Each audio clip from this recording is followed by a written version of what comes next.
when I was taking the streets in December 2022, I did not go out to defend Momodou Sabally. I went out to defend his human rights, which is fundamental because a rule of law was broken, a constitution was undermined, and a fundamental human right was violated. So I defend that. And if any time Adama Barrow, who is the president currently, and a lot of people think I am against his government, right is violated, I will speak up, not to defend Adama, but to defend his right. And that's what human right does.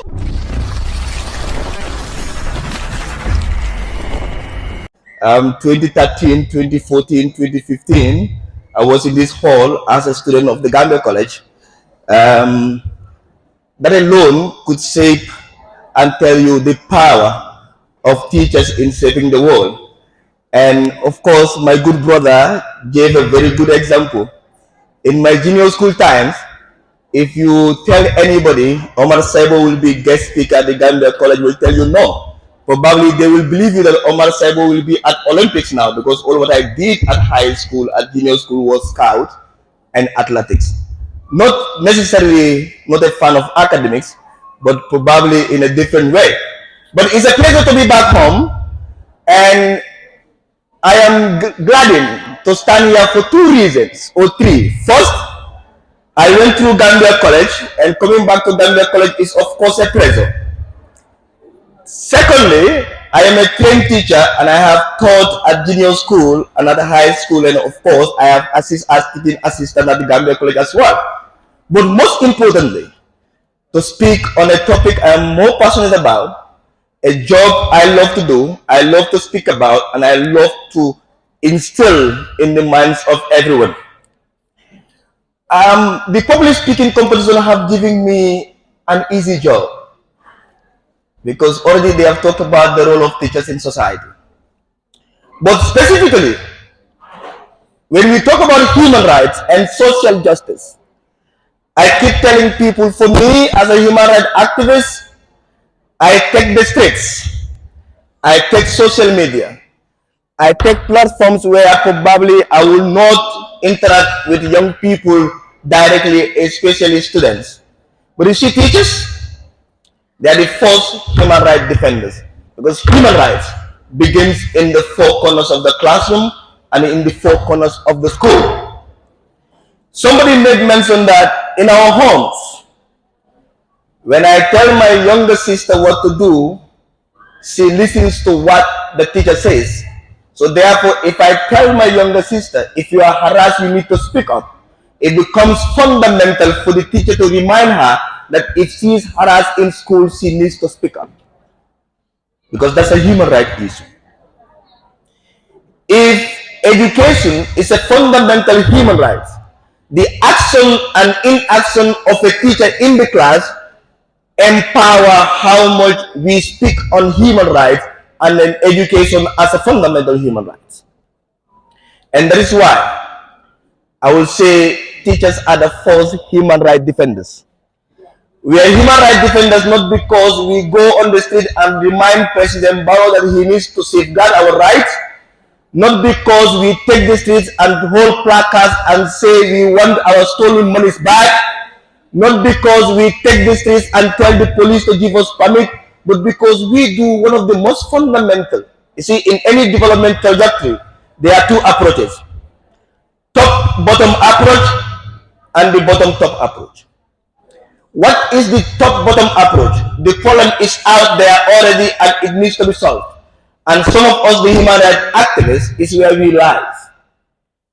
There is damage already. The damage needs to be fixed. But most importantly, in the development approach of bottom-top, keep them young. Install the fundamental values and principles of what human rights are. Because I tell people this: human rights are not offered. They're not something we bought from the supermarkets. It's not something we pick from the streets. You see, the day you were born and look at the strings of the hospital bed is where you gather your human rights. Nobody gives us a right. We only become custodians to those rights and then protect us, and provide us with those rights based on our values and our positions in society. When a teacher tells a student that is in Makakoli Bantan that you have equal right to healthcare system than and with a student in Banjul in Fajara, you have the same opportunities to education, to rights, to opportunities, the same as the one in Banjul, the one in Serekunda. You build a mindset of equality. And when there is a mindset of equality in society, there is a mindset of building what social justice means. Because social justice is not just knowing your right. Social justice means that you and I are equal, regardless of your father is a minister, your mother is a teacher, or my mother is a gardener. What is important is we all have the same rights. And it's the role of the teacher to do this. But mind you, I'm not a fan of saying do not listen to what people practice but what they preach. If you don't preach what you practice, I don't listen to you. And then teachers are supposed to not just preach students on what their rights are, what human rights are, and how they install the values of these fundamental rights in them, but also you practice. You tell a student is a fundamental violation of your human right to be violated, but you beat that student in class. You tell a student that you have a right to speak up, but you silence them when they ask questions. You tell a student you have a right to education, but the educational system you're teaching them is not fit for purpose. And that comes down to say our role doesn't just stop in the classroom. Our role is to ensure that one of the most fundamental human rights that takes us to the classroom in the first place is not just taught because we need to go to school. It's taught to change our minds, to build our spirit, so that we anchor and become the voices of social justice in our community.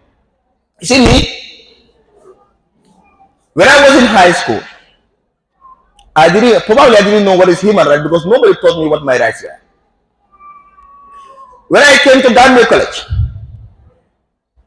probably nobody told me what my rights are, but maybe I start getting mature, start getting into issues, and then I started activism from the Gambia College. Actually, I started human rights from the Gambia College. I remember we used to have this group. I will break the silence today. We used to have this group called the Outlaw, and then the Outlaw was a group that writes and publishes on issues that are happening at the college. And we do this at night. Around 3-4 a.m., we will wake up and then post a write-up all over the school about the admin, about the students' union, and all of that. So when people wake up Monday mornings and Thursday mornings, they rush to the Outlaw posters to read what news do we have. And I remember I was used to be very close to the admin, and then Madam Dow was head of school. In fact, during the PTC session, then we come ATC, and during the PTC session, I serve as an office staff to them. And then one day, the madam was like, Omar, do you know who are this outlaw? Omar was outlaw.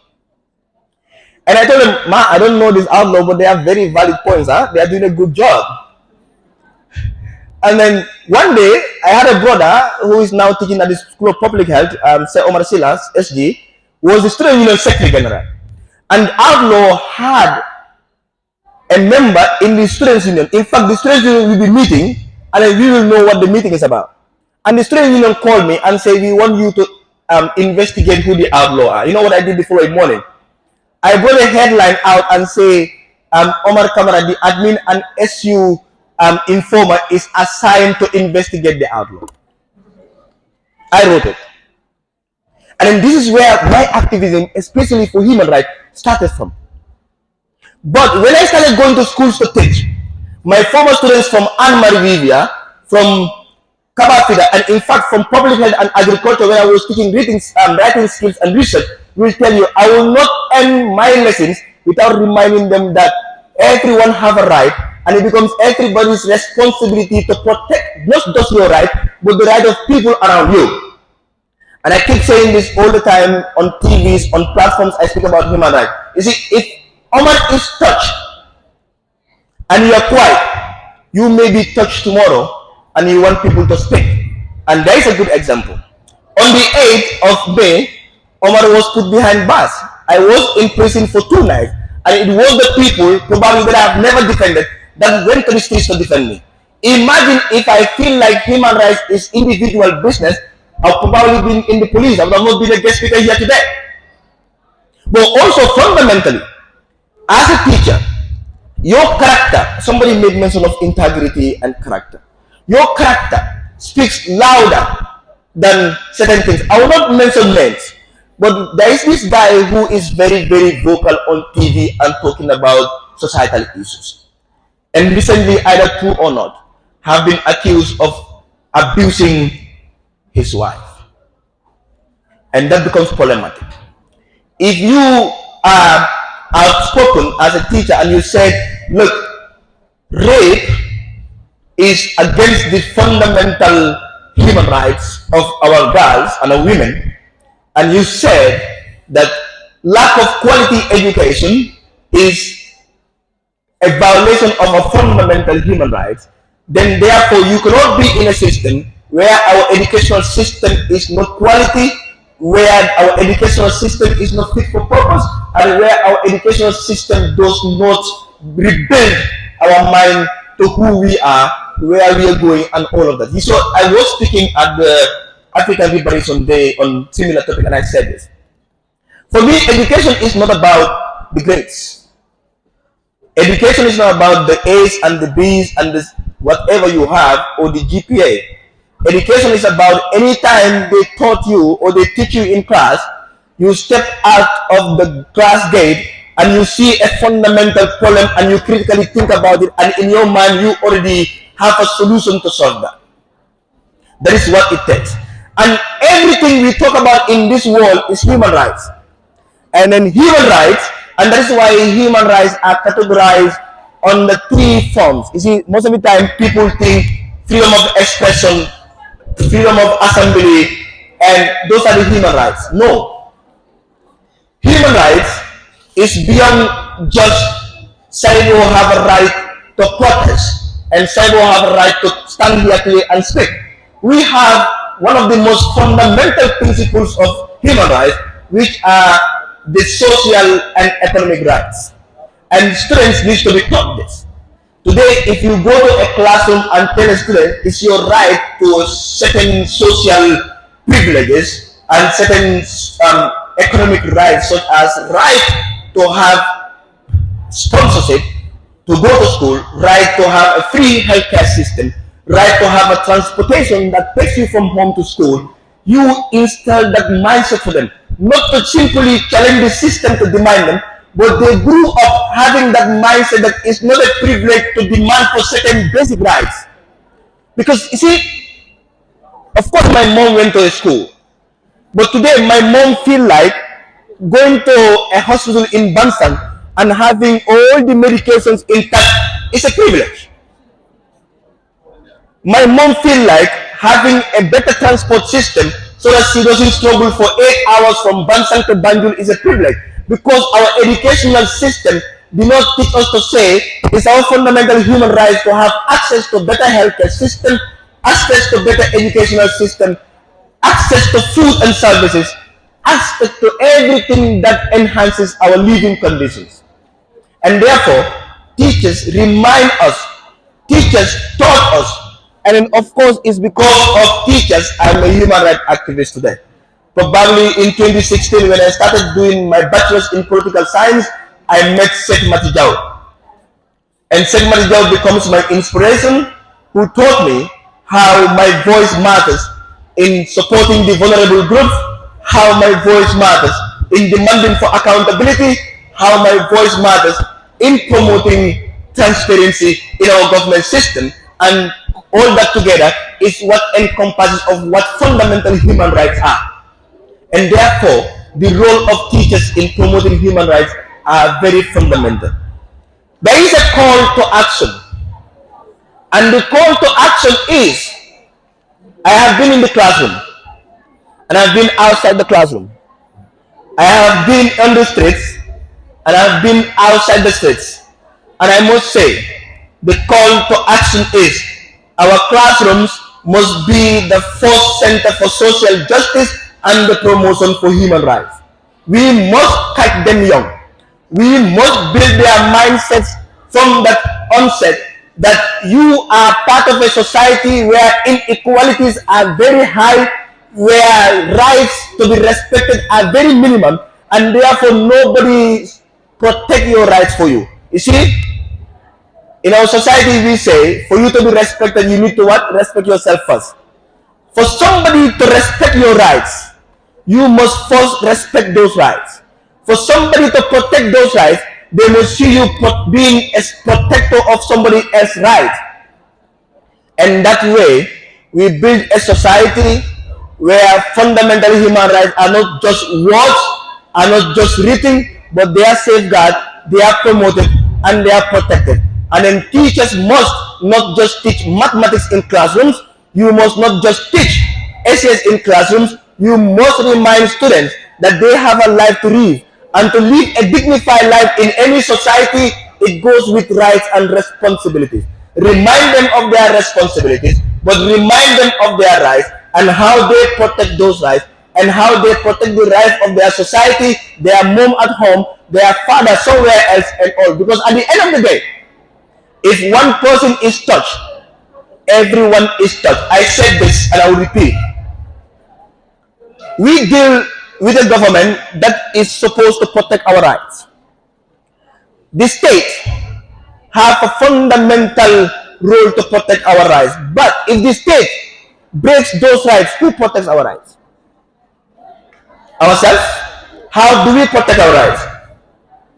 And then, you see, everybody, I am not just a human rights activist. I am not paid to be a human rights activist.